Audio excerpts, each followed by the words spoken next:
biodiesel, synthesis of biodiesel from vegetable oil. This is the esterification. And we are going to be looking at the testing of quality. And so what I wanted to bring to your attention is we actually had to rerun our samples. It's been over 48 hours.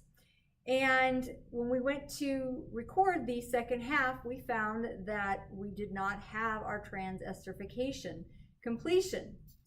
In our lab, we noticed that when we were doing the experiment, we noticed that we didn't have our experiment go to completion. And so when we looked at our catalyst, we noticed that we were only using 0.02 grams.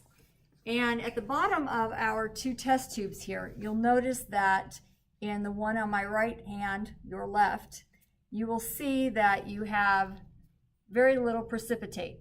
And in my left hand, your right, you'll see that you have much more precipitate. And this is what you should actually see. And in the two test tubes here, there should be two layers. And you will not be able to see a distinction between the two layers, although you should. The top layer is your biodiesel, and the bottom layer will be your ethanol. So what we're going to do is we're going to test for the quality, and the first part to test for quality will be density. Second test we'll test for is pH, and then the third test is going to be in quality. You're going to look for the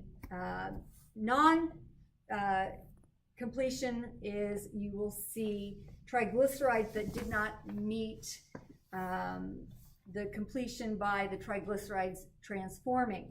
So to test for density, if you remember, density is mass divided by volume. So the easiest way to do that, of course, is to basically measure by using a graduated cylinder.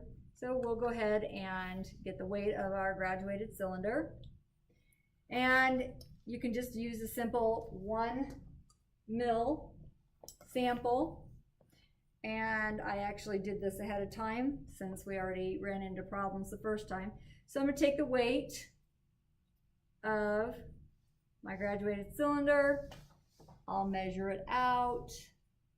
And of course, this is where you need to get down on the level and get the meniscus, because it will make a difference. And so I went ahead and already measured it out, and I'll make sure that I write down exactly my values, and I already know approximately what my density was on this particular sample, and I came close to the expected value I was looking for. Okay, so that's the first thing that you're going to test. Now the second thing that you're going to test is the pH, and they sent you pH paper and a pH wheel, so to speak. Now what we did find was, because you're working with methanol, methanol is a volatile organic solvent, and we found that by evaporating off the methanol, you will actually get a better result on your pH. So you are going to do a real quick Petri dish by using aluminum foil. Fold this up, create a Petri dish. I've already done this to save time, real simple. Okay, create a small square here, and you will take a sample. Again, top layer. It only takes a little bit. You're going to get a small sample. You want to spread it out in the bottom of your Petri dish. Now, of course, I'm working in the lab here, and so I have glass Petri dishes. And you will use your pH paper. You can do a couple of these, but it just is real simple. Tear it off, and you'll dip it in. And if you notice, your pH paper will change colors. You'll measure it up against your color wheel, and it should come out somewhere between 7 and 9 if your experiment went to fruition. And you notice that I have gotten the same thing twice. Okay, the longer it sits, the more your methanol will evaporate. Very simple. Finally, I'm going to take 1 more ml of my sample here, and I'm going to move this off over here so I don't spill it. And I'm going to put a 1 ml sample into my test tubes that came with my kit.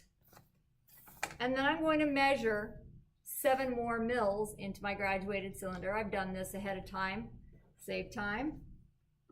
And I'm going to add that. 7 milliliters of methanol in the graduated cylinder. Sorry, I'm not sure what I said.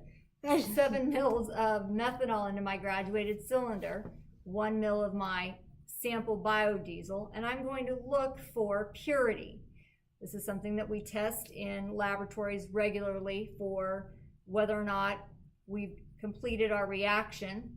So I'll add that, and if something is pure, you should not have any particles.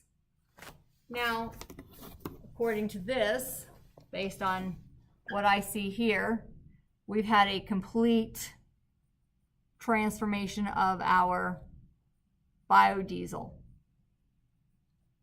Okay? This may or may not happen in your experiment. If it were to not make a complete transformation, you would see white particles in your solution here.